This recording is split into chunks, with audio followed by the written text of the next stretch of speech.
teach for my business communication class, and you are my audience. Today we are going to go over Nebraska legalization of same-sex marriage. So imagine waking up in the morning, opening the paper, and on the front page you see the headline, "Government no longer recognizes marriages." What would be going through your head? What kind of emotions would you be feeling?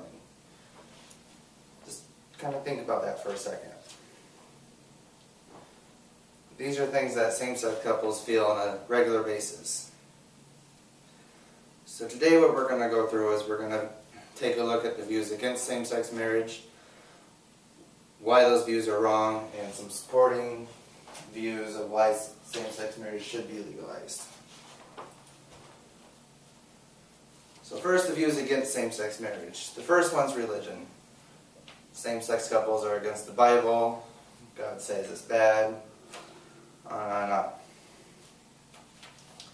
Another view is that if you allow same-sex couples to get married, it'll weaken the institution of marriage itself. In weakening the institution, it can also start a slippery slope. Same-sex couples can get married, then multiple couples can get married, and you'll have polygamy and bestiality and everything like that. Also, the other view is homosexual lifestyle is not acceptable in some parts of or some views of people. Why these views are wrong? Let's start with religion. Yes, homosexuality is against the Bible, but here's the problem with that. It's in the Constitution. Religion is separate from government. And the First Amendment, it states that any religious views should not be the basis for any laws put forth.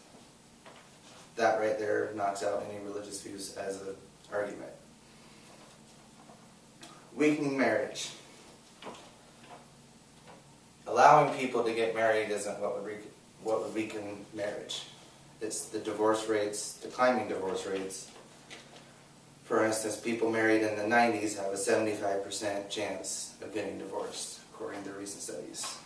You also have your famous people who are doing marriage publicity stunts, like Britney Spears with the 48-hour marriage. These are the types of things that, or at least I think, are ruining marriage.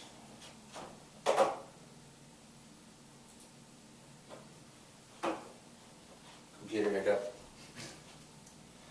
Then we have the slippery slope. My comment to that is just, really?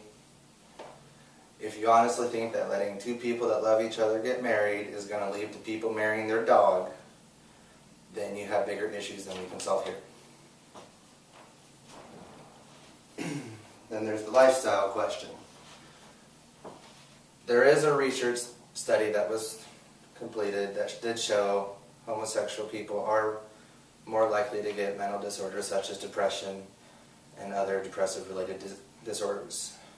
But they don't look at the full research. If you look at the full research, you'll also see that the reason they're getting depressed is because of the stigmata put on same-sex couples and homosexuality.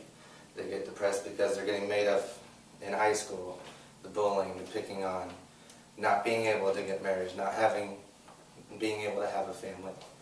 All these added stress creates the depression, not being gay.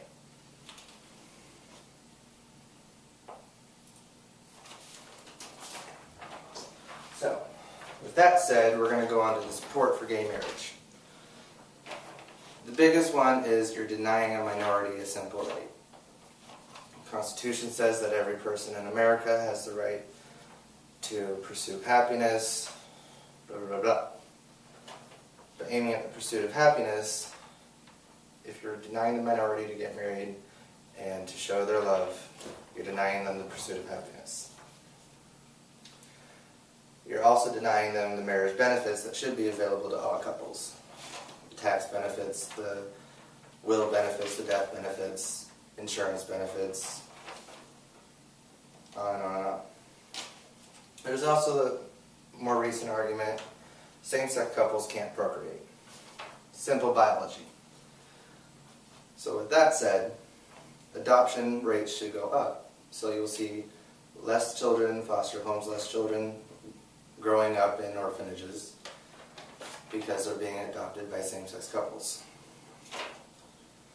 You would also encourage same-sex couples to settle down and raise a family rather than going out and have a high-risk sexual relationships.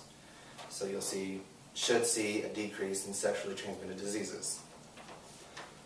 And finally, the only thing that should matter in a marriage is love. That's it. That's all that should matter.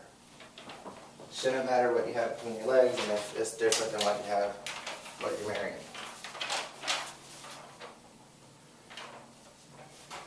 Oh, wrong paper. So, in conclusion, we've gone over some of the arguments against same-sex marriage, why these are wrong, and why same-sex marriage should be legalized. Before I let you go, I want to tell you a little story. On December 7th, 2009, I married Chris in Iowa. Now, Iowa recognizes Chris as my husband. Unfortunately, when we moved to Nebraska, that kind of went out the window. Nebraska just sees Chris as another person that lives with me that happens to have the same last name. We have no rights. We have no rights as each other's spouses. If something were to happen to one of us, we would have no rights in the hospital. No benefits, no nothing. So going back to that article that I asked you to think about at the beginning of the presentation, for me, it's not that hard to imagine because I'm living it every day.